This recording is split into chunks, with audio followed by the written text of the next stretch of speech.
타로 카드를 잘 하기 위해서는 카드 두 장을 뽑아서 이야기를 만드는 연습을 많이 하셔야 됩니다.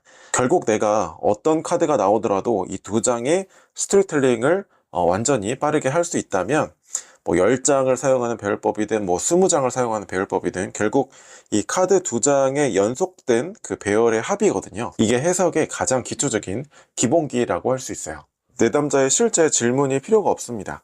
그냥 카드를 무작위로 두 장 뽑아서 그 두 장의 카드에 그 스토리텔링, 이야기를 만드는 거기 때문에 하루에도 여러 번씩 계속 뽑아서 연습을 할 수가 있어요.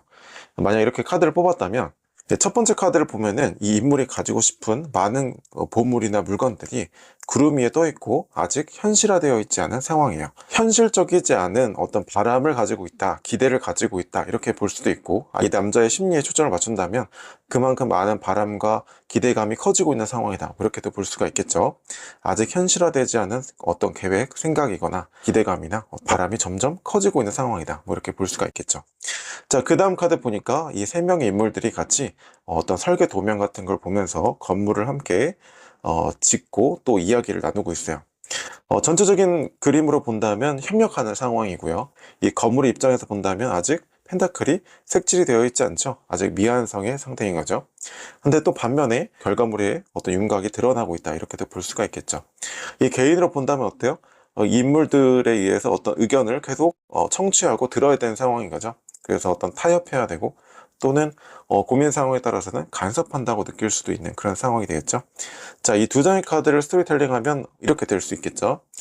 처음에는 많은 기대감과 어떤 바람을 가지고 있었는데 그게 현실적이지 않았어요. 그렇죠? 내 바람으로만 점점 커지는 상황이었는데 다른 사람들과 함께 협력해서 일을 진행하다 보니까 점차 윤곽이 드러나기 시작했다, 이렇게도 볼 수가 있겠죠. 자, 이렇게 스토리텔링 할 수도 있고, 어떤 개인의 심리에 초점을 맞춘다면 내 꿈은 워낙 이루고 싶은 거 또는 뭐 구현하고 싶은 것들이 많았어요. 그런데 현실적으로는 어때요? 다른 사람들의 의견을 들어야 되고 타협해야 되는 상황이다, 이렇게도 볼 수가 있겠죠. 첫 번째로 스토리텔링 하든 두 번째로 스토리텔링 하든 뭐 두 가지 이야기가 전혀 다른 이야기는 아닌 거예요. 결국에는 큰 맥락에서는 같은 스토리텔링인데 이제 보는 관점이 다른 거죠. 혼자서는 현실적이지 않았던 그 꿈이나 이상을 함께 협력함으로써 구체적으로 이제 윤곽으로서 만들어낼 수 있는 상황이기도 하지만, 또 반대로 타협을 해야 되는 상황을 맞이함으로써 좀 현실적으로 맞춰야 되는 이런 상황이 또 펼쳐지는 거죠. 이렇게 관점만 다른 거지 큰 맥락에서는 같은 스토리텔링을 만들 수가 있습니다. 자, 이렇게 두 장의 스토리텔링 연습이 충분히 숙달이 되었다면, 그래서 이제 78장 중에서 어떤 카드 조합으로 꺼내도 나는 무난하게 할 수 있다, 여기까지 되셨다면 한 장을 더 뽑아서 이야기를 또 만들어 보는 겁니다. 자, 앞서 내 기대감을 아직 현실적이진 않았지만, 그쵸? 내 꿈을 키워가고 있었는데 다른 사람들과 함께 협력하면서 구체적으로 뭔가를 윤곽을 드러내기 시작했단 말이에요. 근데 거기에 맞춰서 어쨌든 나의 꿈을 현실적으로 좀 타협해야 되는 부분들도 있었죠. 자, 이런 흐름에서 결과적으로 어떻게 됐냐면 시종이에요. 그쵸? 시종은 이제 막 시작하는 단계이고 동시에 또 미숙한 그런 단계에 있는 상황의 어떤 인물이기도 합니다. 근데 완대 시종이잖아요. 일이나 어떤 행동, 시도, 노력의 측면에서 그렇대요. 그러니까 이러한 과정을 통해서 내가 어때요?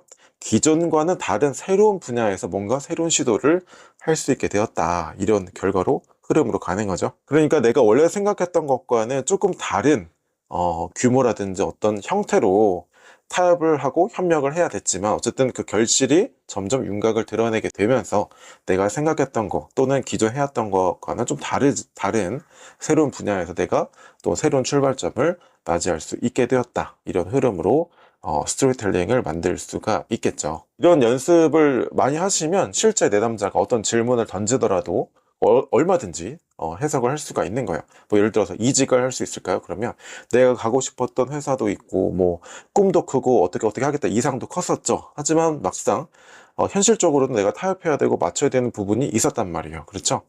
그런데 이제 이건 나 혼자 꾸는 꿈이잖아요. 그러니까 내가 이런 회사 가고 싶어 또는 뭐 저렇게 하고 싶어 이런 바람들은 컸지만 실제 이제 취업 시장에 뛰어들어 보니 다른 회사와 접촉해 보니 타협해야 되고 조금 내 꿈을 현실적으로 맞춰가야 되는 그런 부분들이 있었단 말이에요. 어쨌든 그런데 나의 어떤 이직이라는 거 또는 취업이라는 어떤 그 성과, 결과물이 점점 이제 윤곽을 드러내고 모습을 드러내기 시작하죠. 그래서 새로운 분야에서 내가 또 꿈을 펼치기 시작했다는 거예요. 그런 흐름으로 나타나죠.